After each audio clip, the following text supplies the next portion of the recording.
They call Indiana the crossroads of America. But not every road leads where you expect. Beneath the quiet farmlands, the fading towns, and the winding back roads lies something darker. Stories that refuse to stay buried. From the glowing ruins of a cursed mansion to a bridge where howls echo on windless nights, the Hoosier State hides more than cornfields and country charm. Tonight we're traveling deep into the heart of Indiana, where whispers follow you down empty roads and lights flicker where no power lines run. Every story you'll hear tonight is rooted in truth, or at least in what locals swear is true. So turn down the lights, lock your doors, and get ready to uncover the twisted secrets of Indiana's haunted past. Because in this state, not everything that's gone stays gone. There are libraries built for knowledge, and then there are libraries that seem built to remember. And some memories refuse to rest. In Evansville, Indiana, there's a place that holds more than old books and whispered stories. The Willard Library, a towering Victorian structure of iron, oak, and time, has stood since 1885. Locals call it beautiful by day and unbearable by night. Because when the sun goes down and the last light fades through the stained glass windows, the halls of Willard Library are said to belong to her, the Gray Lady. For generations, people have claimed to see her, a ghostly figure in a flowing dress of ash-gray silk. Her presence felt before she is seen, always preceded by the scent of lilacs. Cameras have caught her, visitors have fled from her, and yet, her story has never truly been told. Until Emma arrived. Emma was not a woman who believed in ghosts. She was a researcher, an archivist, and a woman trying to rebuild herself. After her father's death, the noise of the world became too much. So she sought out quiet, the kind that only old buildings seem to offer. When she got the job at Willard Library, it felt like fate. A sanctuary of silence, of order, a place where history stayed still. The library greeted her like an old cathedral, its ceilings high and echoing, the scent of aged paper and varnished wood filling every breath. She loved it immediately. Her days fell into rhythm, cataloging ancient manuscripts, filing genealogical records, restoring yellowed pages with careful hands. But there were small things, strange things, the scent of lilac lingering in empty rooms, footsteps in the aisles after closing, cold drafts in still air. The first real incident happened late one Friday evening. Emma was alone, finishing her notes in the reading room. The world outside was black and still, rain tapping softly on the arched windows. Somewhere, a clock ticked. Then she heard it. A whisper, so faint she almost thought it was part of the wind. "Please, don't forget me." Emma froze. Her pencil rolled off the desk and clattered onto the floor. She turned, scanning the aisles. Nothing. Only rows of books standing like silent witnesses. The air suddenly felt thick, heavy. Then, without warning, one of the books slid off the shelf and hit the ground beside her feet. She jumped back, her heart pounding. The book was old, cracked leather binding, gold lettering faded with age. Property records, 1880-1885. Something compelled her to open it. Inside, written faintly in the margins, was the name Charlotte Willard. Charlotte, the daughter of the library's founder, William Willard. Emma remembered seeing her name in one of the plaques upstairs. She died young, the record said. 26. The cause, sudden illness. But there was something odd in the handwriting. A faint note at the bottom of the page, barely legible. "May she find peace where I could not protect her." Emma closed the book. Her hands were trembling. That night, she dreamt of a woman standing in the library's basement, dressed in gray, her face hidden behind a veil. She was crying, though no sound came, just tears slipping down a pale, hollow face. When Emma woke, her room smelled faintly of lilacs. She tried to ignore it.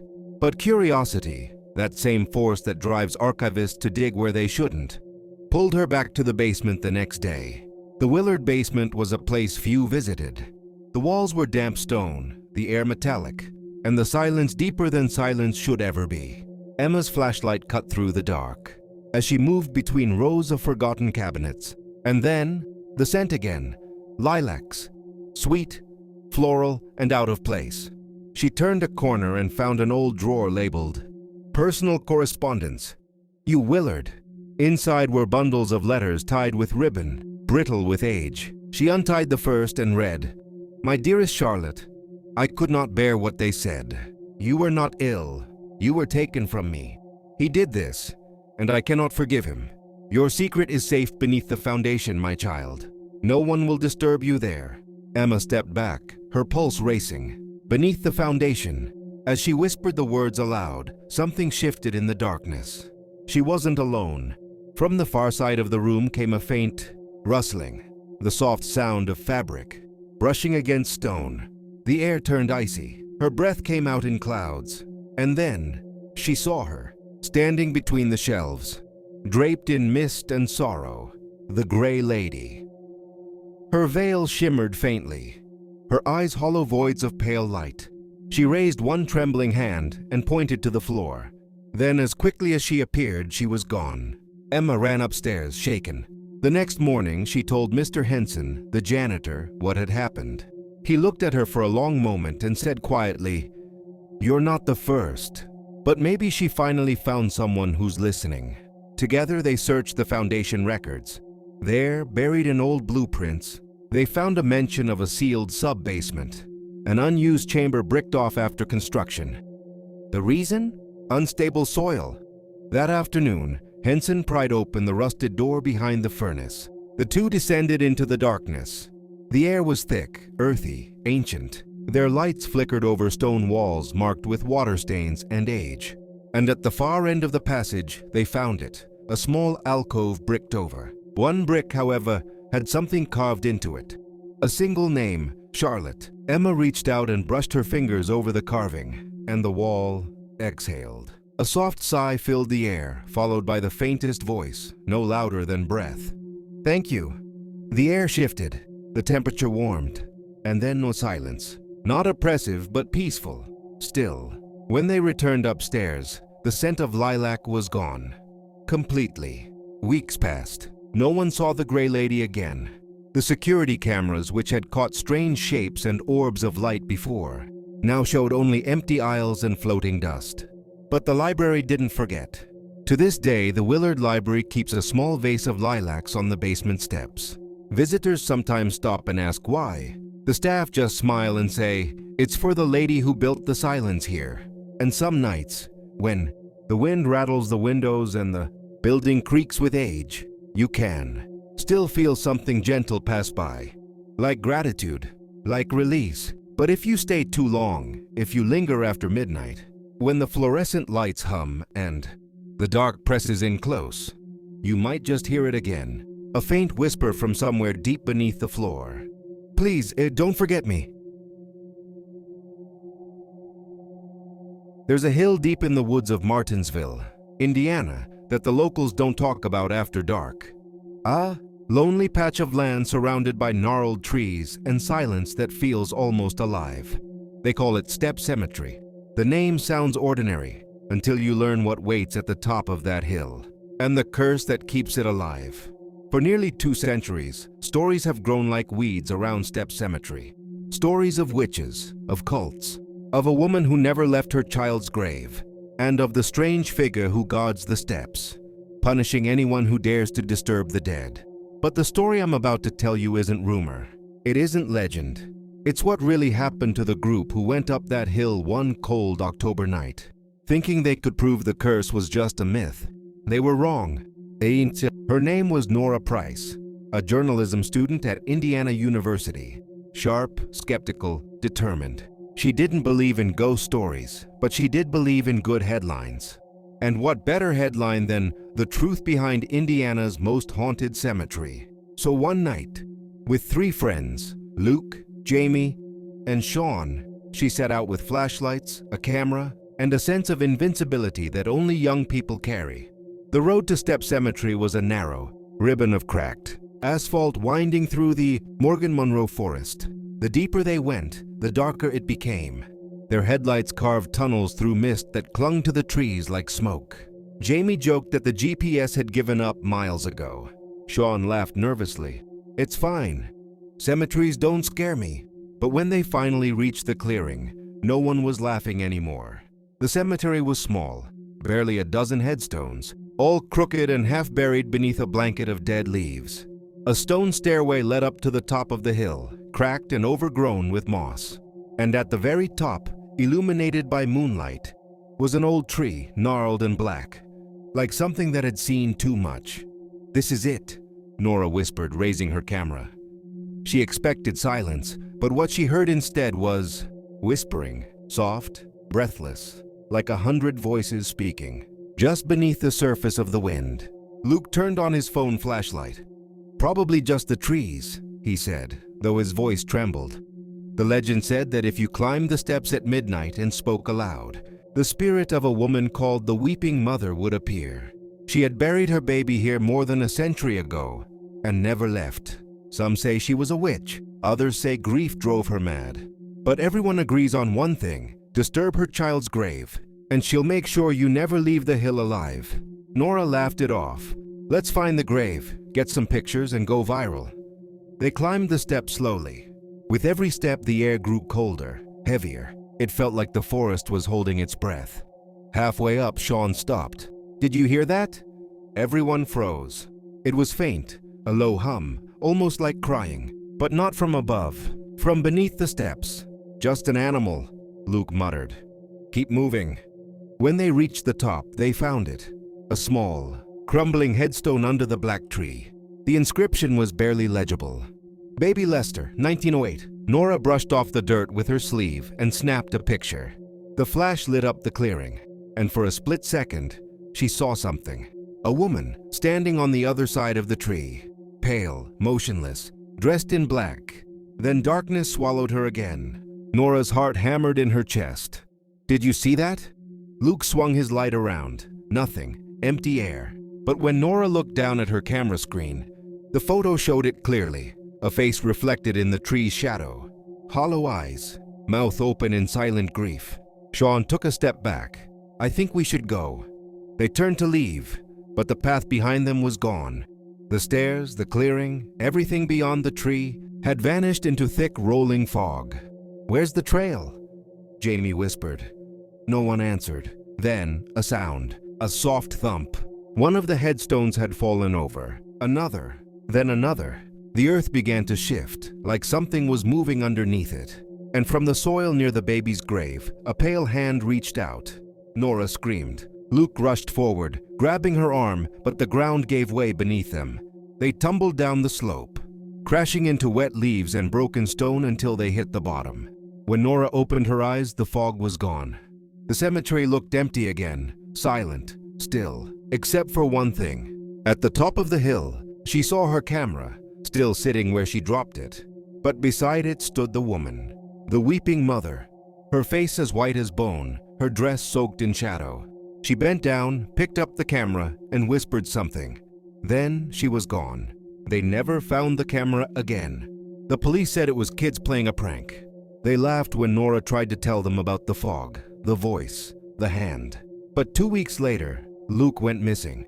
His car was found abandoned near the same woods. The engine still running, the driver's seat empty. Nora transferred schools after that.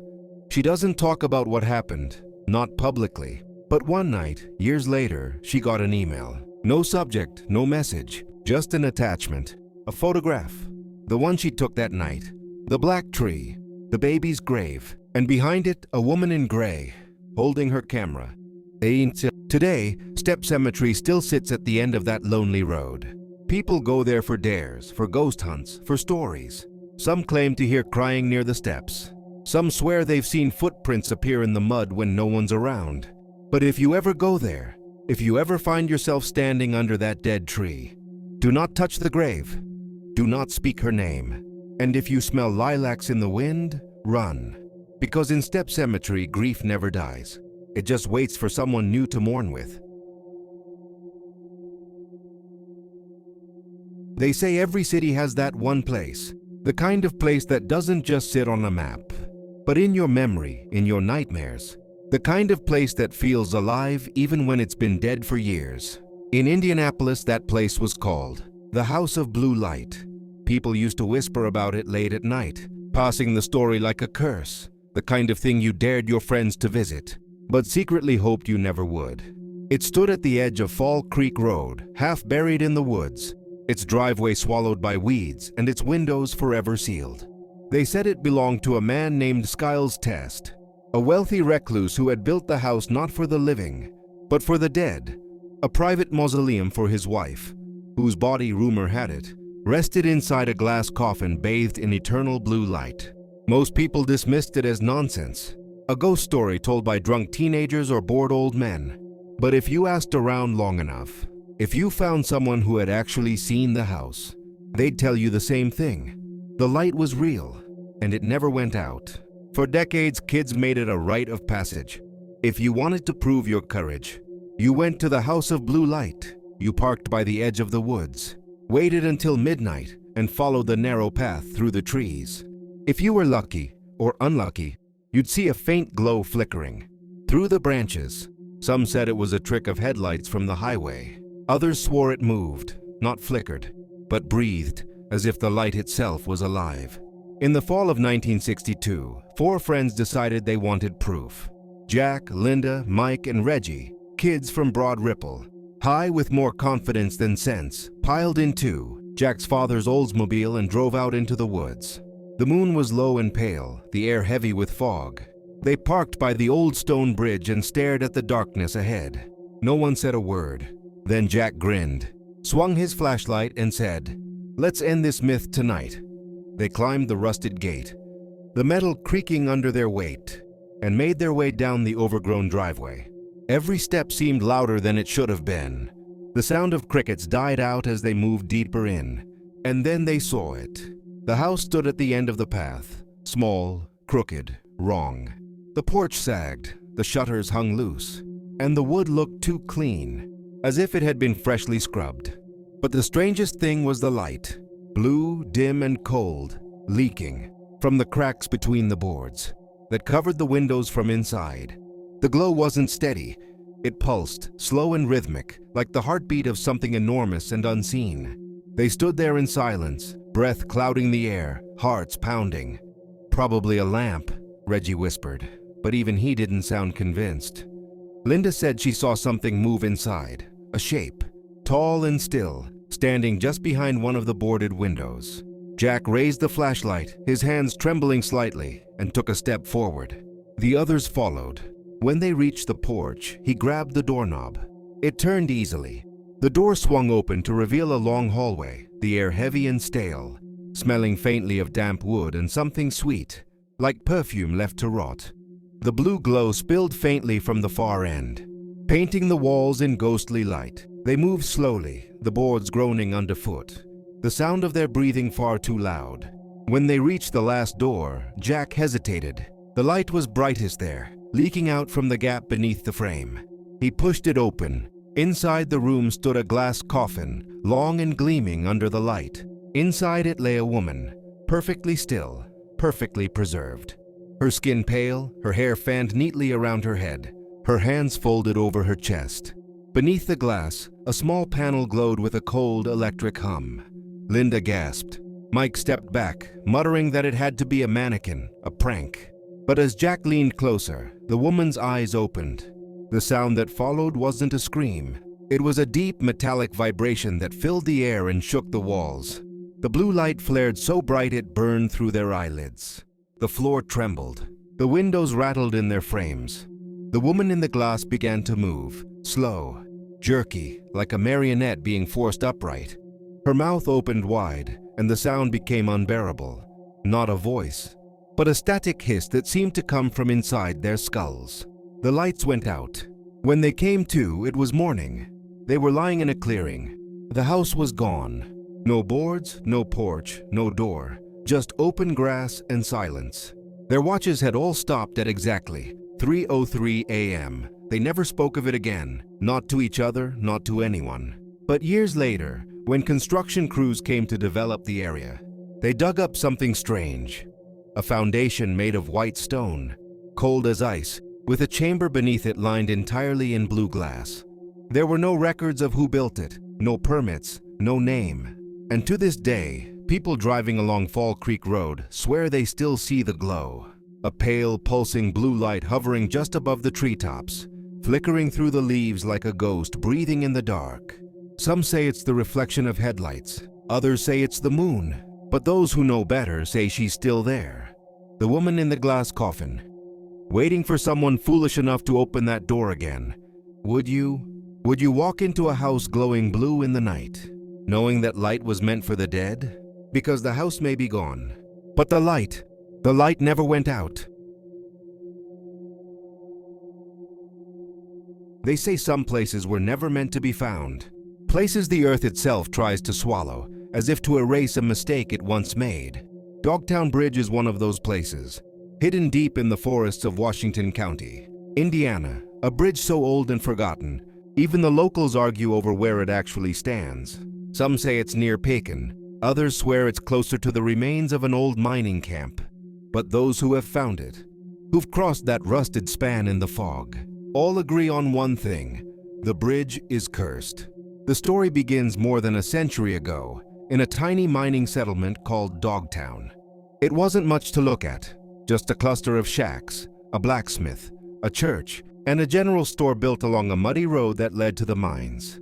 The men worked 12-hour shifts underground, while their wives and children tried to carve a life out of the wilderness. People say you could hear the dogs before you saw the town. Dozens of them. Strays and hunting dogs that roamed freely. They howled at night, their voices carrying through the hollow like a warning. Then came the fire. It started in the spring of 1912, in the middle of the night. Some said it was a lantern left burning in the church. Others whispered it came from beneath the mines themselves, heat from deep below the earth. By the time anyone woke, the town was already engulfed. The air filled with smoke so thick people couldn't see their own hands. The screams of families mixed with the panicked howling of dogs. A few survivors made it to the road, but most didn't. When rescuers finally arrived, they found something far worse than charred remains. The bodies weren't just burned, they were torn apart. No one ever rebuilt Dogtown. The mines were sealed. The survivors left, too afraid to stay. And over time, the forest crept back in, swallowing what was left.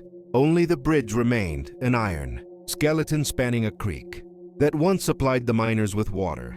Locals started calling it Dogtown Bridge, a name said with both reverence and fear. The stories began soon after. People claimed to hear howling on windless nights.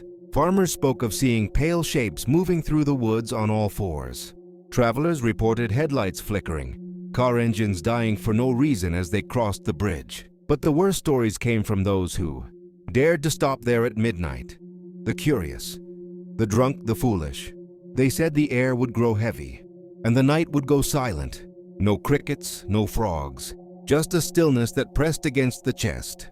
Then, somewhere in the dark, claws would scrape against the metal, sometimes soft, sometimes fast. And if you didn't leave right then, you'd hear growling, deep, guttural animal, but not quite. In 1961, 4 high school seniors decided to test the legend. Their names were Tom, Becky, June, and Larry, the kind of kids who laughed at ghost stories, who thought fear was something you could outrun in a fast car. That night, the fog was thick enough to blur the road, and the trees loomed like shadows with eyes. The bridge looked ancient, skeletal, stretching into darkness. Tom parked dead center. 5 minutes, he said, cutting the engine. No talking, no lights. Let's see what happens. At first, nothing. Just the creak of the bridge and the soft rush of the creek below. Becky started to laugh, but the sound caught in her throat when she saw something move near the edge of the headlights, a shape, low to the ground, too big to be a dog. Then came the first scratch. It echoed across the bridge, metal on metal. Then again, closer. Larry whispered, "That's enough, man. Start the car." But Tom's hand was frozen on the key. The car shook once. A dull thud on the roof. Becky turned, and through the back window she saw eyes, 2, glowing faintly yellow, staring right at her. Then another pair appeared, then 2 more. Shapes moved in the fog, circling the car. Long limbs, matted fur, breath steaming in the cold air.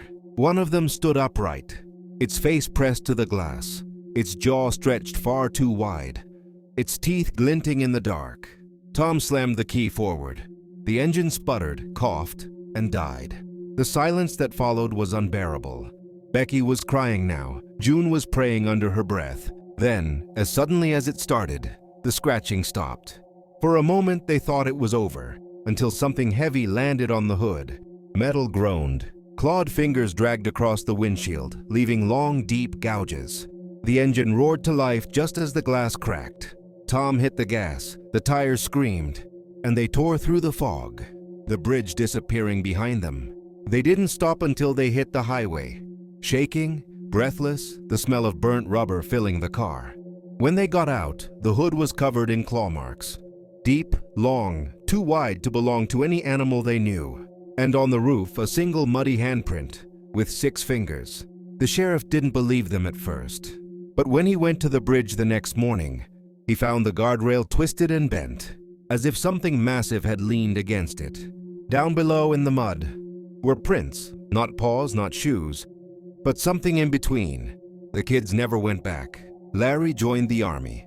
Becky moved away. June became a teacher and refused to talk about that night for the rest of her life. Tom, he stopped driving altogether. His car sat in a garage for years, gathering dust. Over time, Dogtown faded into local legend. Parents used it to scare their kids into coming home before dark. But every now and then, someone disappears out that way. A hiker, a thrill seeker, a ghost hunter trying to prove the legend wrong. Their cars are usually found abandoned, doors open, engines still running, as if they'd stepped out for just a second. No footprints, no struggle, just gone. The bridge still stands, rusted, sagging, half-eaten by vines, but it's there, waiting. If you stand there long enough, the forest goes silent again. The air turns cold. You'll feel something move just beyond the edge of sight, circling. And if you're unlucky, you'll hear it, the slow scrape of claws on iron, coming closer. Would you stay? Would you wait long enough to see what crawls out of the fog? Because everyone who's ever vanished at Dogtown, Bridge thought they were brave enough. They thought they were just chasing a story. But the story was chasing them.